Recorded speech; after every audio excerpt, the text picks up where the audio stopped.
तो शुरू करें। अब हम बात करते हैं डीसीएल की, डेटा कंट्रोल लैंग्वेजेस की। डेटा कंट्रोल लैंग्वेजेस का काम होता है खाली परमिशन किसके पास है किसके पास नहीं, अगर तुम उसके साथ हो तो एज ए फ्रेंड हो कि नहीं। ठीक है, I am with you as a friend. ठीक, तो समझो रिवोक और ग्रांट परमिशन की बात को। डीसीएल ये कहता है डेटाबेस के अंदर कि डेटाबेस में हम लोग बहुत सारे डेटा को स्टोर करते हैं, टेबल बनाते हैं, टेबल के अंदर डेटा को रखते हैं। अब जब हमने ये दोनों काम कर लिए, उसके बाद बात आती है भाई ऑथराइज्ड के अलावा अगर सबको परमिशन दे देंगे तो भाई तो सदाबहार हो जाएगा, कोई भी आएगा खेलेगा चला जाएगा डेटा के साथ। कोई भी आएगा डेटा खोलेगा खेलेगा चला जाएगा, चेंज कर देगा, देख लेगा। नहीं नहीं नहीं, तो डेटाबेस के अंदर डेटा सीक्रेसी बहुत इंपॉर्टेंट होती है, डेटा सेंसिटिव होता है, डेटा को प्रोटेक्ट करना होता है। तो डेटा प्रोटेक्ट करने के लिए अनऑथराइज्ड यूजर के साथ नहीं मिलने देना होता है डेटा को। तो हम लोग क्या लगाते हैं, सिक्योरिटी लगाते हैं, सिक्योरिटी और एक्सेस कंट्रोल लगाते हैं कि डेटा से कोई और ना मिल पाए, सिर्फ हम मिल पाए, हमारे पास परमिशन है।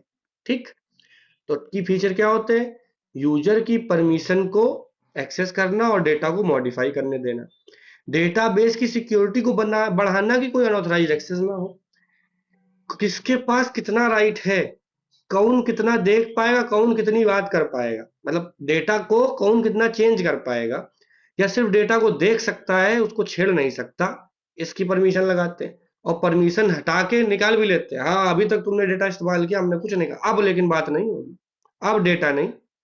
ठीक, तो ये होता है। तो डीसीएल कमांड में क्या होता है, हमारा सबसे पहले मेन कमांड होती है ग्रांट कमांड, मतलब किस किस यूजर को किस किस स्पेसिफिक ऑपरेशन की वो है। मान लो डेटाबेस पूरा तुम्हारा है, तुम डेटाबेस के मालिक हो, तो तुम्हारे पास प्रिविलेज होगी, तुम डेटा को सेलेक्ट भी कर सकते हो, इंसर्ट भी कर सकते हो, अपडेट भी कर सकते हो, डिलीट भी कर सकते हो, मतलब तुम सारा डेटा देख भी सकते हो, नया डेटा डाल भी सकते हो, पुराने डेटा को अपडेट भी कर सकते हो और डेटा को डिलीट भी कर सकते हो। ठीक है, तो इस तरीके से हम परमिशन देते हैं। अगर हमें एक बंदे को परमिशन देनी है तो grant select on student to user one, जो भी हम यूजर को देना चाहते हैं। फिर grant select insert update on student to user two, अगर हमें मल्टीपल परमिशन देनी है तो यहाँ सिर्फ देखने की परमिशन दी है, यहाँ देखने की नया डेटा डालने की और अपडेट करने की परमिशन भी दी है। अगर सारी परमिशंस देनी है तो grant all privilege on student to admin user, जो भी हमारा यूजर है हमने उसको दे दी।